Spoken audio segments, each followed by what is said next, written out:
So let's just move on now to the topic of sleep. You only slept for about just 3 hours in 3 days, it says on your blog, and you said you inadvertently trained for a lack of sleep with Rowan waking up every 2 to 3 hours. Yeah. So but even so, were you surprised by the lack of sleep that you had on the spine, and how did that take its toll? Yeah, so it's kind of interesting in that I'd always planned that we would probably run through the first night without sleeping. I think all the leaders have done that in the past, and it's difficult to sleep on the first checkpoint because there's too many people coming in and disturbing you and so on. But I actually found that first night quite hard in terms of um, missing my bed, I guess, probably because of sort of a chronic sleep deprivation, and my body was just like, come on, it's your chance, quick, go to sleep. But then once I told it that it had to get on with it and stop being wimpish, I guess, then it got easier. And after that first night, in a way, it got easier to stay awake.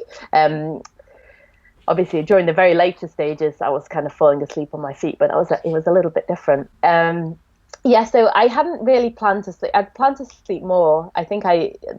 And I still feel like, there's an argument. Maybe if I'd slept more, then I would have run faster at the end. I don't know. I guess I'd have to do it again, and you probably wouldn't be able to control all the other circumstances to know. But I had planned to sleep more. It was really a coincidence. It was the fact that Eugenie was with me, and that I was trying to get away from him, and that final checkpoint, I knew that if I slept there, then he would catch me, and I really felt that he would keep going with me. So I didn't really have a choice. So that's why I slept so little. It's amazing that you could do that. It's just like you had to, so you just did it. It's quite amazing what the human body can achieve.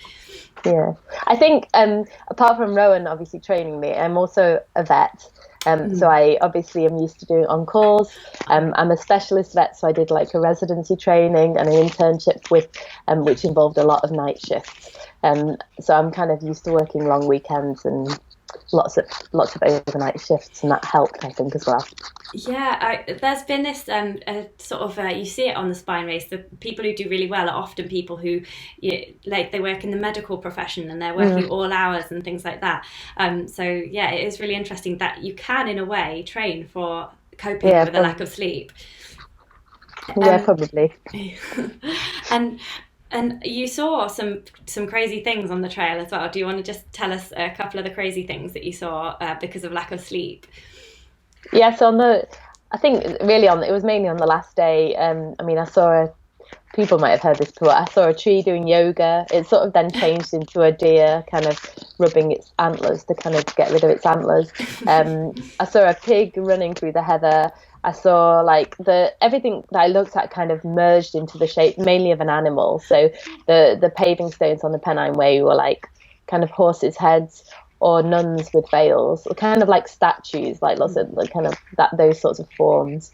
The trees towards the end of the race beside the road all looked like humans sort of waving their arms. Yeah, it was quite bizarre. Was it scary? Because I could imagine if you'd watched a few scary movies the week before, they might manifest into something a bit more sinister. I don't have time to watch TV anymore. No, it wasn't particularly scary. I think I kind of knew that I knew really that it was not real. In a way, it was kind of diverting. It sort of took my mind off. It was more like, oh, that's interesting. Look, what that tree is doing. But yeah, it wasn't particularly scary. At the end, it was a little bit frustrating because I did actually mistake some of the trees for people. And then it was kind of always a bit of a letdown when it wasn't really. I think you start seeing things that you want to see. You want to see people kind of cheering you on because you're feeling pretty lonely and it's a lot, and you're feeling pretty tired. So that was a little bit of a disappointment sometimes when that happened. But most of the time, it was just diverting, interesting.